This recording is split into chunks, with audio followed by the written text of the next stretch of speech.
the technique where it's allowing me to see this object clear as a bell. Now, I wish we were able to see it like we were looking through a telescope. What is the object? That's not possible with the technology that we have.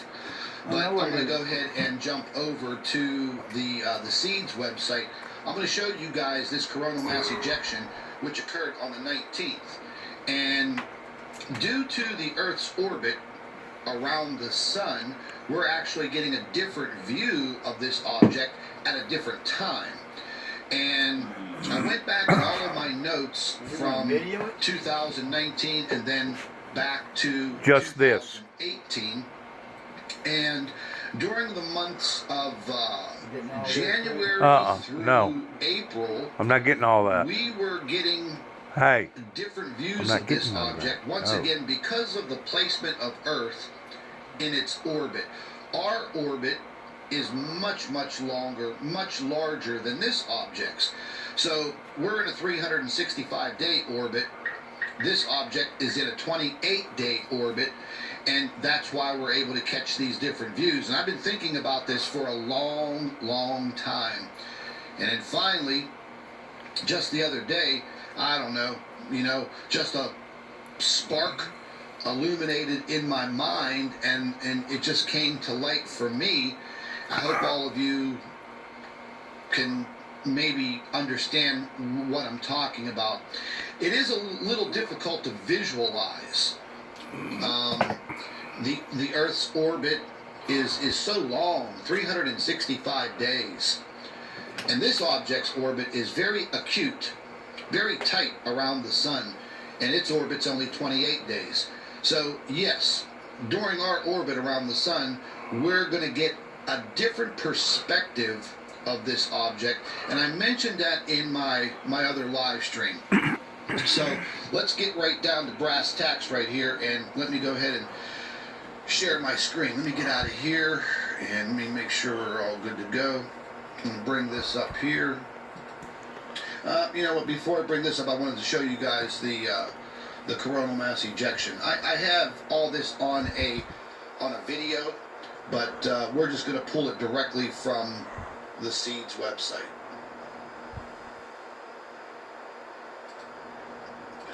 And the 19th was the target date, and I was watching very, very, very carefully, and I was hoping that they would not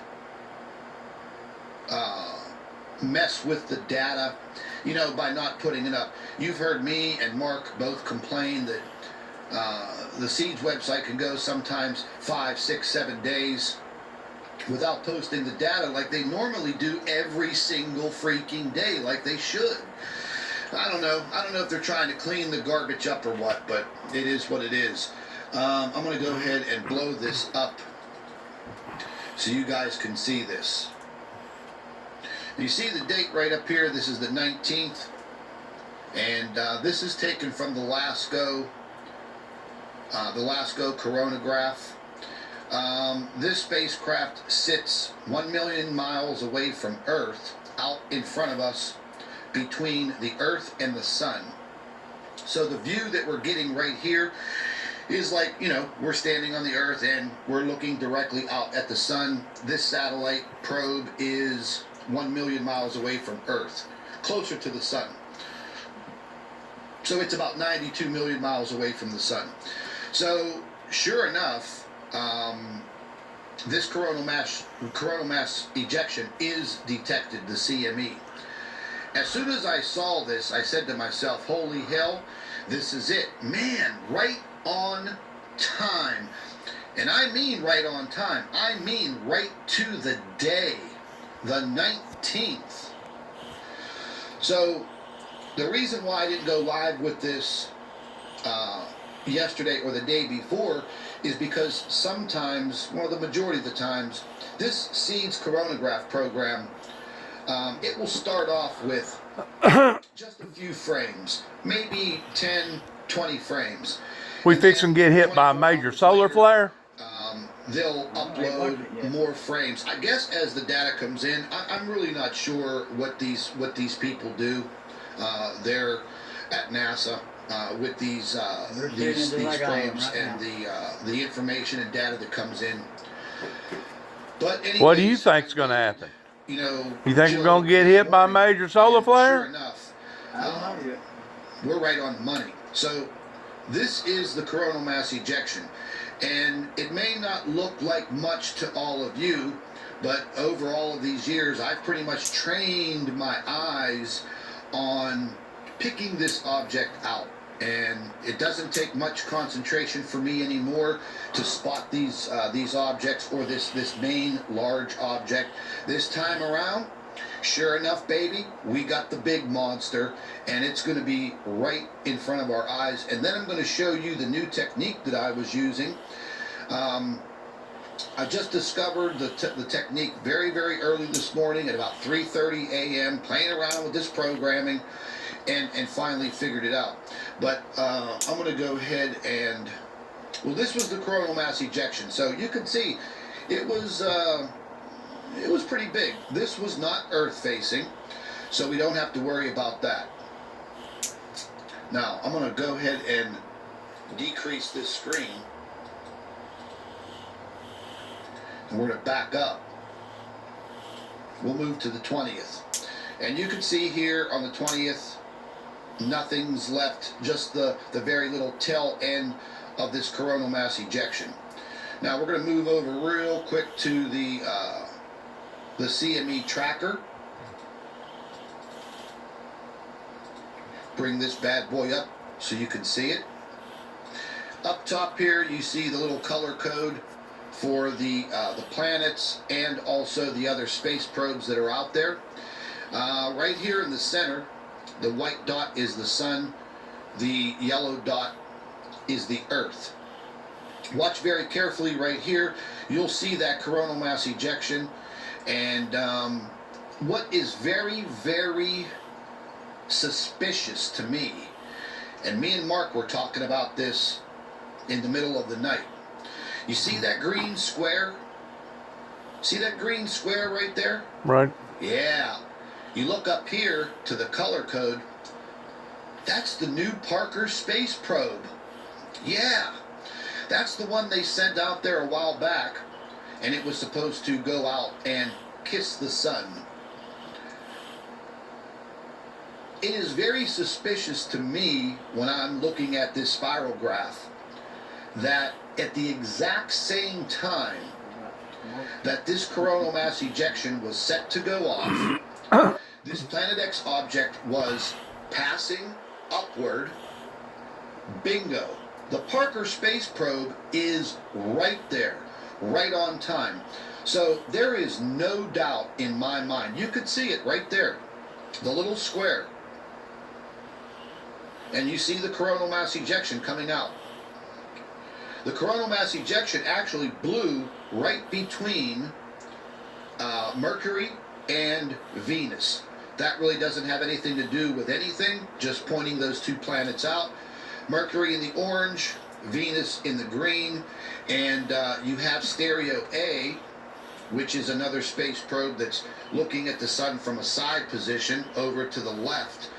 And the coronal mass ejection headed right towards it. We'll take a look at that in a minute. But anyways, the Parker space probe is equipped with all kinds of new technology, man. All kinds of new technology. So, to me, my conspiratorial realist mind tells me that the boys in blue at NASA knew, they knew that this object was coming past. It was going to create a coronal mass ejection, just like it has twice a month, every single month, for the last couple of years, as I've been documenting this. So sure enough, there you go. So there is a very, very high chance, maybe 100%, that they've been tracking this object. They're photographing it with all of the sophisticated imagery that they have on that probe. Why can't we get the data as public viewing like we do on all of the other space probes. The SDO, LASCO, SOHO, the coronagraphs. Why can't we get it? Oh, well, I'll tell you why. Because we would probably get crystal clear images of this object. And this, to me, today, is no damn coincidence that that probe was at the precise location at the right time to record the coronal mass ejection and probably get some spectacular shots. But you know what? We'll never see that data. But you know, I've got my own techniques, and they seem to be working just fine. So we're going to go ahead and get out of here. I just wanted to point that out to you guys because it may not mean much to any of you, but it means a lot to me. That is telling me for sure, man, they are tracking this son of a bitch, and I know it. And that is the reason why they built that Parker space probe. Why wouldn't they send a probe out to the sun 10 years ago? We had the technology. We knew how to slingshot the damn thing towards the sun. But no. All of the exposure on this object from people like me and some others exposing the truth, yeah, they said, you know what, it's time that we get out there. It's time that we see what is affecting the sun. They're just not going to spend $1 billion on some damn space probe to shoot it out there and go see how hot the sun is. No. This is a special probe, and it was built to withstand the temperatures getting close to the sun. And look, folks, people argue all the time with me about, oh, it's impossible for, this object to be that close to the sun. But, folks, you need to go and investigate the knowledge of the sun and how close you can get to it. So it's really not that hot. Getting that probe that close to the sun. 1,500 degrees. It has these heat shields, and as you can see, look how close it gets. It gets within 4 million miles of the sun. Mercury is 39 million miles away from the sun. So that's why Mercury survives. It's hot on one side of Mercury and cold on the other side of Mercury. So there's your answer, and your, for the questions that, it's impossible for that thing to be that close to the sun. It would burn up, it would explode. No, it would not. So, I'm pretty hyped up about this today, folks, because these new techniques are working, and they're working beautifully. Let me go ahead and get out of here. I'm going to pull this image up. First image I'm going to pull up, this is a rough draft, and this is taken directly from the Core 2. No, is this from the Core 2? Oh yes, this is from the Core 2. I captured this morning. I went back into the data. It's Jimmy, why are you in all this? A few more frames. Why? Yesterday there was only 9 frames. Today there was 26. Interesting. In those 26 frames, you see right there, baby. You can see the outline, the big teardropped outline of the coronal mass ejection. But right there, baby, right there she be. I have a better photograph of it, but we'll zoom in just a little bit. It pixelates a little bit because I didn't have a chance to create a high definition image of Mute this. it for a second, Jimmy. It's highly pixelated on this. What we're looking at is just one part of the sun, right? We're not looking at the whole sun, because the whole sun is supposed to be like 1 billion times bigger than the Earth. Oh yeah, that big black thing right there is the sun, and that thing on the other side, that little circle he said that's what's going around the sun. every 28 days. But that wave, what would have caused that wave and all that? I guess it's lava that's burning. That's what the sun's supposedly made out of, right? Is lava? Shooting flares or something. I don't know. Is that what it's doing? Yeah. Do you think that what goes on the sun could have an effect on us down here? It definitely does. If you listen to it, he'll tell you. That's why we're having all these earthquakes. And You- all kinds of messed up weather. Is because of the sun? Because of the sun and this thing going around the sun, I guess. I don't know. I'm not. It takes us 365 years to go around the sun. That thing's going around the sun every 28 days. That's unbelievable that anything could travel that fast, Jimmy. Yeah. And the sun is Massive, huge. massive. It showed a diagram of the sun and the earth. And the earth looked like A dot. like a piece of grain. Yeah.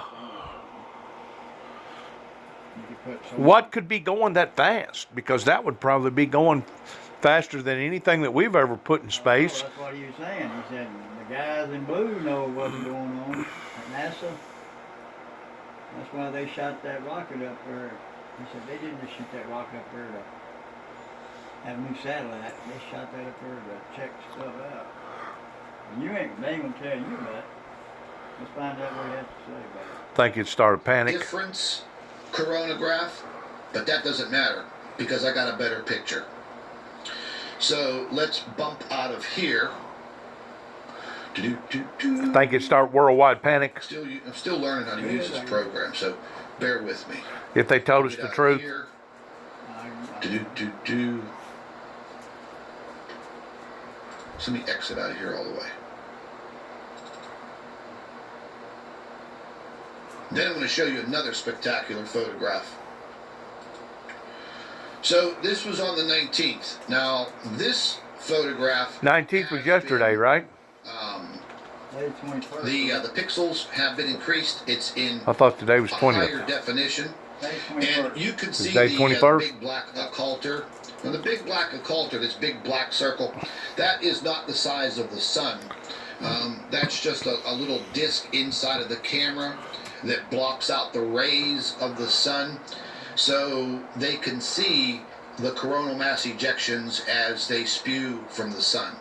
So just like I've said before, folks, if you shine direct light into a camera, you're not going to see anything, and you're going to get lens anomalies like all of you are used to seeing all over Facebook and all over YouTube, people claiming that they're photographing planets out by the sun when they're nothing more than lens flares. So that's why the occulter is there.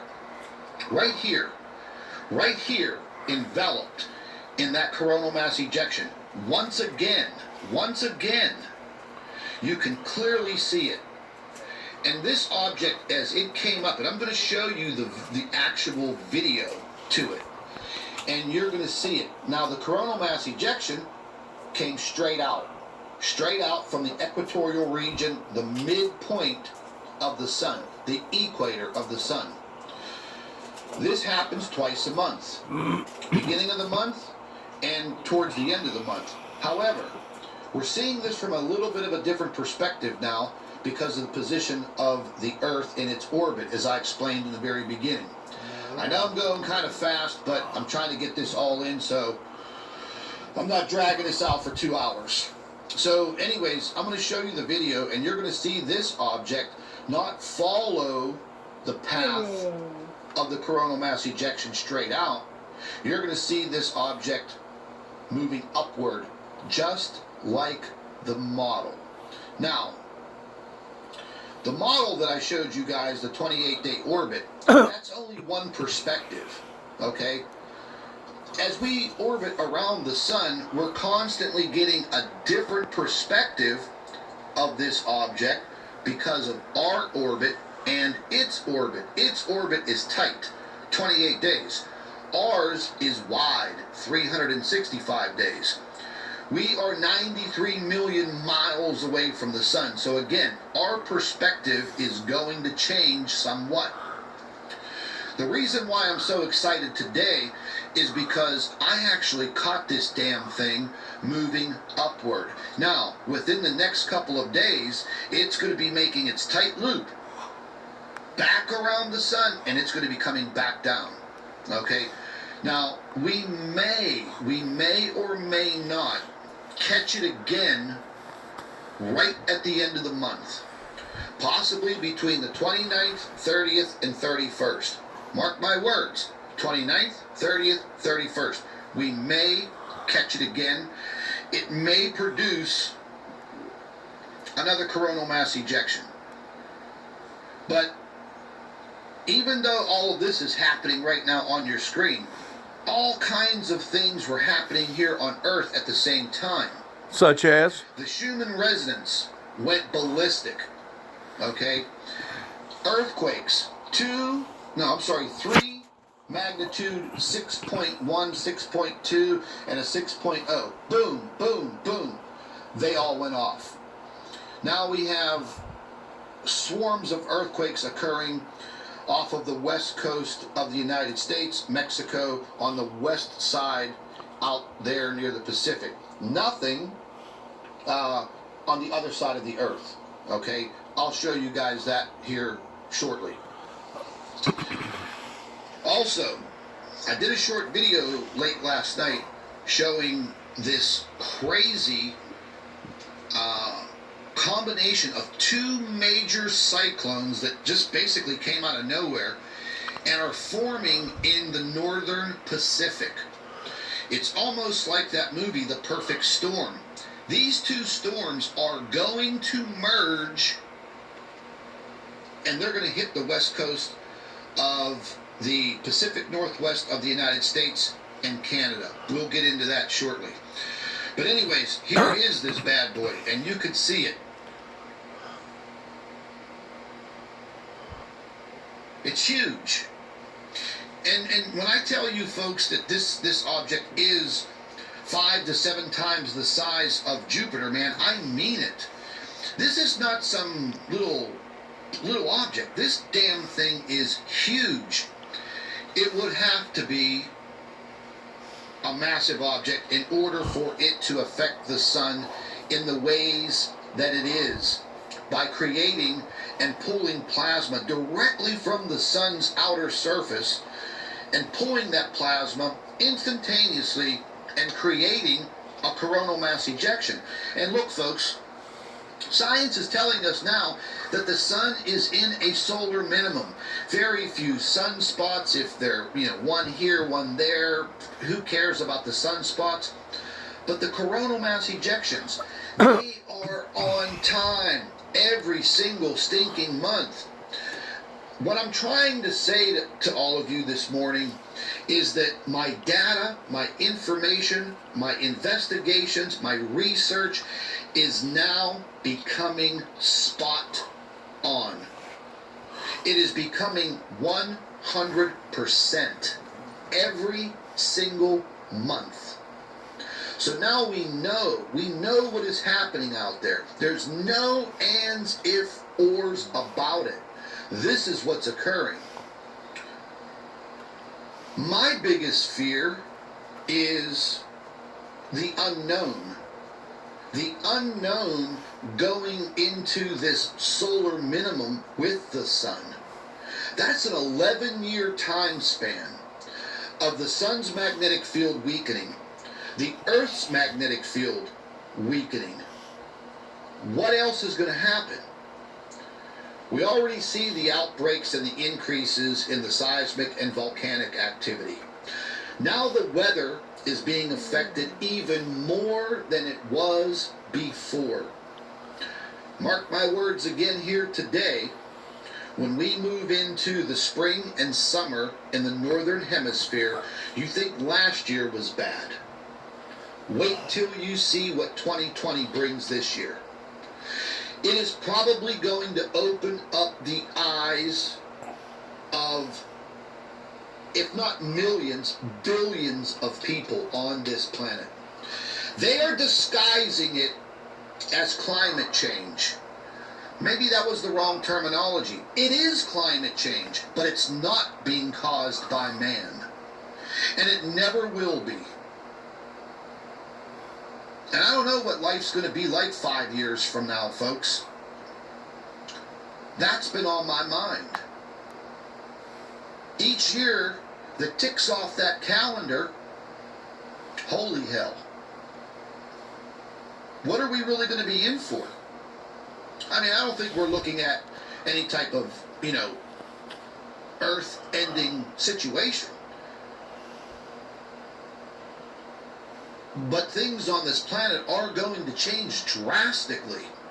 For all of us that are over the age of 30, 35, and beyond, you have memories of what the skies looked like and what the sun looked like and the temperatures and the seasons. These younger folks don't. People that are in their, early 20s and teens, they don't know. They only know what they are seeing and living in today. The next 5 years, that's what scares me the most. Truly. Anyways, let's jump out of here. Let me show you this other What's he photo. saying? It's going to be hotter? It's going to get hotter every year or what? 19th, during this coronal mass ejection. We'll get to the video on that here shortly. Let me just jump out of here. He's talking And about these this changes. is the photograph Changes in what way? that, I didn't say. I used the new technique and this new this new software. And again, I'm still learning how to use it. Well, let me ask you, mute for a And second. It is making life a Do you think that our environmental changes pertaining to global warming, do you think it's got to do with us towards what we're doing to the planet? Nope. Or do you think it's what's going on out in outer space pertaining to our sun? What he just said. Huh? Just what he just said. It ain't got nothing to do with man making the climate change.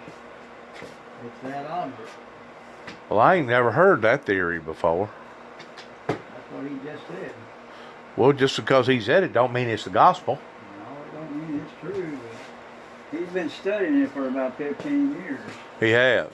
Yeah, he ain't been just doing it a couple of years. He's been doing it a long time. Is that what's got you so fascinated about it? Yeah, I've been watching him for probably 5 years now myself. Really? Yeah, when they said Planet X, Planet X, Planet X. Right? So you're thinking that because the earth is warming up, that it's not necessarily warming up from the inside out, but warming up from the outside in? As far as what's these rays, these solar rays that's hitting us, that's causing all these disturbances? I don't really know too much about that. Just go by what Scott says.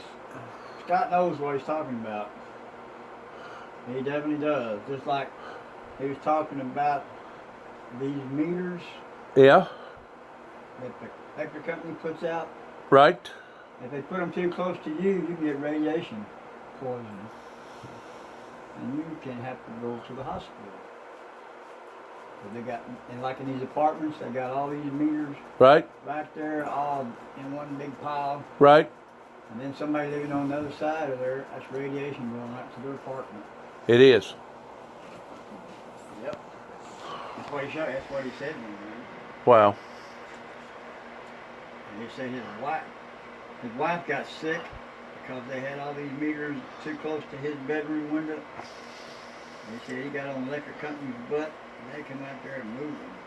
Well, keep in mind what he just said. That black thing right there is only the shutter on the camera. That ain't the actual sun.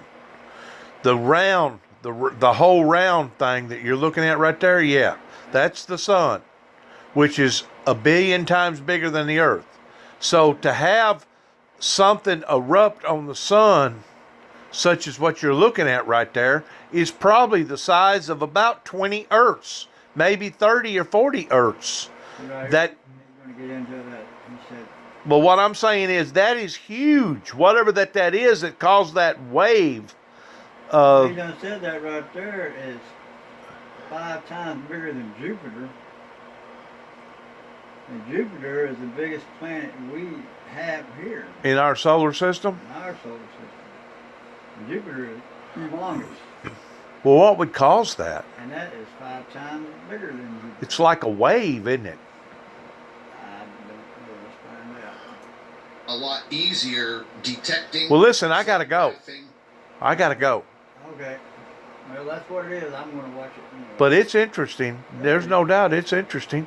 But once more, is there anything that we can do about it other than to take our heads and put it between our legs and kiss our rear ends goodbye? If something like that was to be heading this way towards taking us all out. Well, let's watch this right here. He just said there's 2 storms fixing to hit, collide together like that. Over on the west coast. I mean in Canada. the west coast up towards Canada. Washington and Canada. And he said it's going to be like that movie, The Perfect Storm. That's where it had storm here. And Right. met. That's probably going to hit even parts of California, huh? Now, let's see what he said. I'm going to go this far and see what he says. Be affected by this. And this may turn out to be one hell of an impact if these cyclones merge together completely, and we're going to go check live. And they get caught up in this erratic jet stream, and they are pulled inland across the United States into Arctic temperatures that are dropping downward in a huge trough. If that's the case, I would say the whole West Coast and the middle part of the United States are going to get just tore to hell with all kinds of crazy weather. And if there's enough juice left in that jet stream, it may be enough to pull it right across into the East Coast. But we're going to check. And I'm going to be keeping a very, very, very close eye on it. Meet it for a second. Meet it for a second. You know, the way that wave of wind has come in here now on 2 different occasions this year alone, and it just super, super high winds, and it would blow all night and all day. Sometimes it'd blow longer than a 24-hour period. Jimmy, I ain't never seen nothing like that in this area, to where the winds would blow 30, 35, 40 mile an hour and keep it up simultaneously for that length of time. Now, I've seen the winds blow.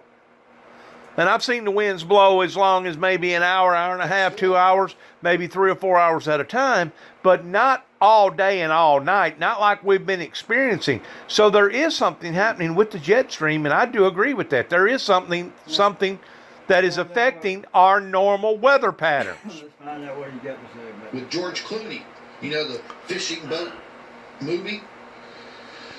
So yeah, this is a close-up of the larger one that's closer to Russia and China. Here is a broad view of it. You have Alaska up here, Canada, Pacific Northwest right here. And this looks bad. That's all I can say. Looks really bad. Now, I'm going to go back a few frames. Oops, that's Puerto Rico. That's Joe Biden. We know who he is. Let me just click on it. It'll be easier. Now, that one photograph that we looked at, I'm just going to increase this full screen. That one screen that we looked at, it showed the low pressure right here. The one that's closer to China and Russia, 970 millibars. Here is the one that's closer to Canada and the Pacific Northwest of the United States, 995 millibars. Now, this is 1 day advanced. This is today. What happened to the 2 cyclones? They damn near merged together. Now, we're going to go live to the GOES 17 satellite. We're going to see what it's actually showing in real time instead of the computer models, because I checked every single damn computer model and they were all pretty much the same. stating that the two cyclones were going to merge together. With two cyclones merging together, both at below 1,000 millibars, a lower pressure. I mean, that's hurricane status, folks. If you're a hurricane watcher on the east coast of the United States in the Atlantic, you know that when a hurricane drops below 1,000 millibars, it's bad news. Bad news. Tight winds, high winds, a lot of damage. Then you throw in the Pacific, you throw in that Arctic air, that big trough of Arctic air that is already set in place. It's going to move ashore, and holy hell, it's going to be something to watch. No doubt about it. I'm going to actually bring up real quick. What's that going to be? Probably in about a week from now, hitting the West Coast. Late last night, posted it to. Is he doing that, or are you doing that? That's wicked, man. That is wicked. Could you imagine being on a ship out there in the oceans? No way. That's probably throwing up. Cruise ship. That's probably throwing up 200. And then here were 200-foot swells. the satellite models. That's 20 You stories. see them blend together? 20-story swells. They're already connected, and then 12 hours later, in the model, they've already merged together. So, you know, possibly within the next 12 to 24 hours, I don't know. I'm going to be watching it real close. But we'll pull up the GO-16 satellite right now. Or, I'm sorry, the GO-17. And we'll see what's transpiring right now.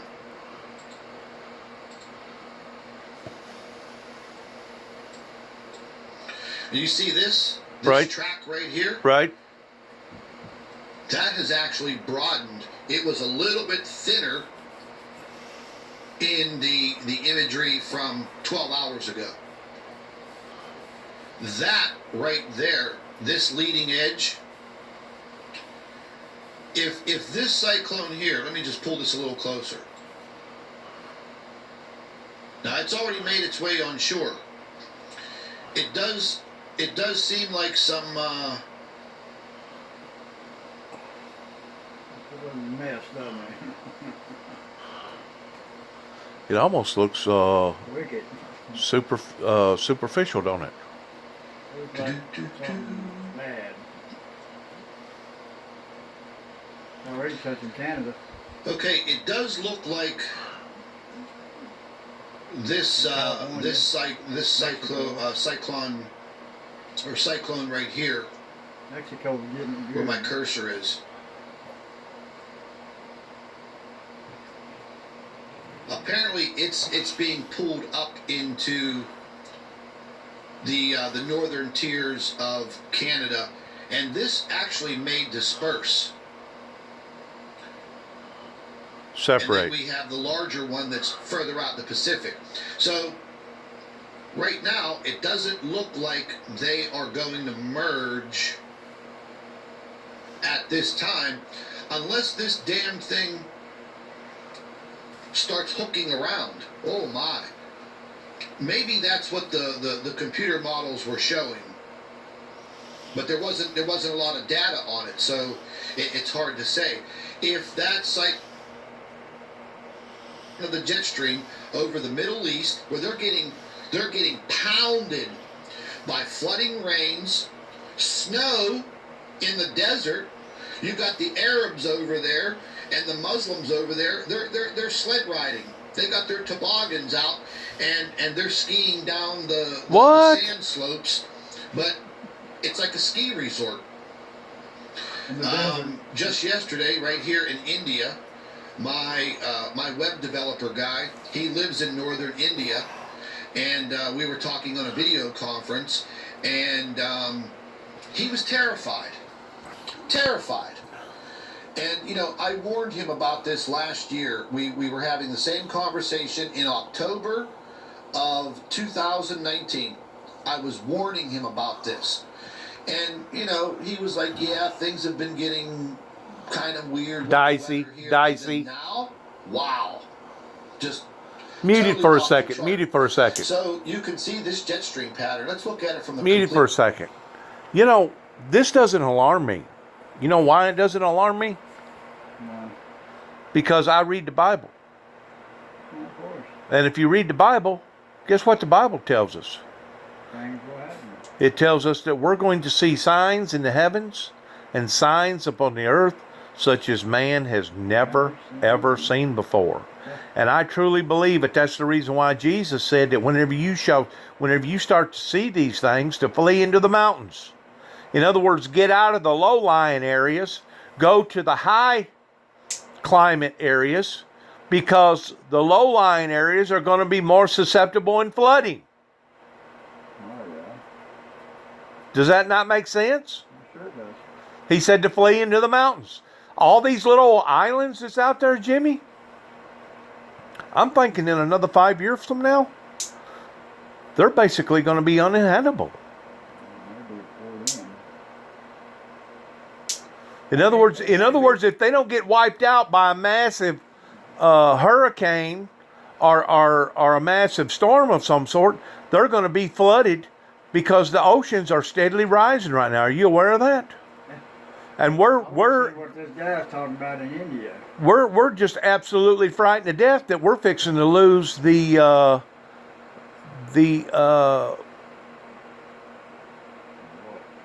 down there in the lower part of Florida that creates all the fresh water supply. The Everglades. I'm sure it does. complete top of the world. Let's bring the United States around so we can see the U.S. That's crazy. That's insane. And then the bottom, we haven't even touched on that. And then, on top of all of this, the poor folks down under in Australia are burning up. I don't know if you guys seen or heard, they had the craziest hailstorm that blew in. Hailstones the size of freaking baseballs. Man, destroying all kinds of stuff. Putting huge holes through car windows and windshields and denting everything all to hell. And then this massive freaking dust storm that looked like the end of the world.